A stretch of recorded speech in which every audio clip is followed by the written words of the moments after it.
তাপমাত্রা বাড়ছে ফের। গত কয়েকদিনে দফায় দফায় ঝড় বৃষ্টি চলছে রাজ্যে। উত্তরের পাশাপাশি দক্ষিণবঙ্গের জেলাগুলিতেও কিছুটা কমেছে তাপমাত্রা। আবহাওয়া দপ্তর বলছে আপাতত বৃষ্টি চলবে রাজ্যে, কারণ নতুন করে তৈরি হয়েছে নিম্নচাপ। ফের দক্ষিণবঙ্গের একাধিক জেলায় ঝড় বৃষ্টি হবে।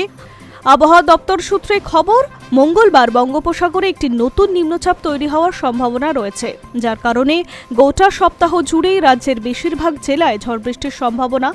বৃষ্টি হবে কলকাতা, হাওড়া, হুগলি, 2 চব্বিশ পরগনা, 2 মেদিনীপুর, ঝাড়গ্রাম, পুরুলিয়া, বীরভূম, মুর্শিদাবাদ ও নদিয়া সহ সব জেলাতেই। হালকা থেকে মাঝারি বৃষ্টির পাশাপাশি ঘন্টায় 30 থেকে 40 কিলোমিটার বেগে বইতে পারে ঝোড়ো হাওয়া। আপাতত শহর কলকাতার তাপমাত্রা স্বাভাবিকের চেয়ে কিছুটা কম থাকতে পারে।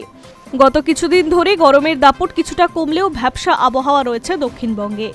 সোমবার ঝড় বৃষ্টির সম্ভাবনা কিছুটা কম দক্ষিণবঙ্গে। বজ্রবিদ্যুৎ সহ বৃষ্টির সম্ভাবনা রয়েছে পূর্ব মেদিনীপুর, উত্তর ও দক্ষিণ 24 পরগনায়। সঙ্গে 40 থেকে 50 কিলোমিটার প্রতি ঘন্টা বেগে ঝোড়ো হাওয়া বইতে পারে। এর মধ্যে হুগলি, উত্তর 24 পরগনা, বাঁকুড়া, পূর্ব বর্ধমান এবং পশ্চিম বর্ধমানে 50 থেকে 60 কিলোমিটার বেগে ঝড়ের সম্ভাবনা রয়েছে। উত্তরবঙ্গের ওপরে একটি ঘূর্ণাবর্ত রয়েছে, যার প্রভাবে বৃষ্টি হচ্ছে, যদিও সোমবার সেই সম্ভাবনা কম।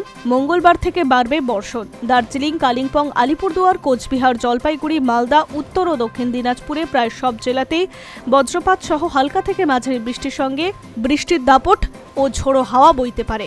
High news network.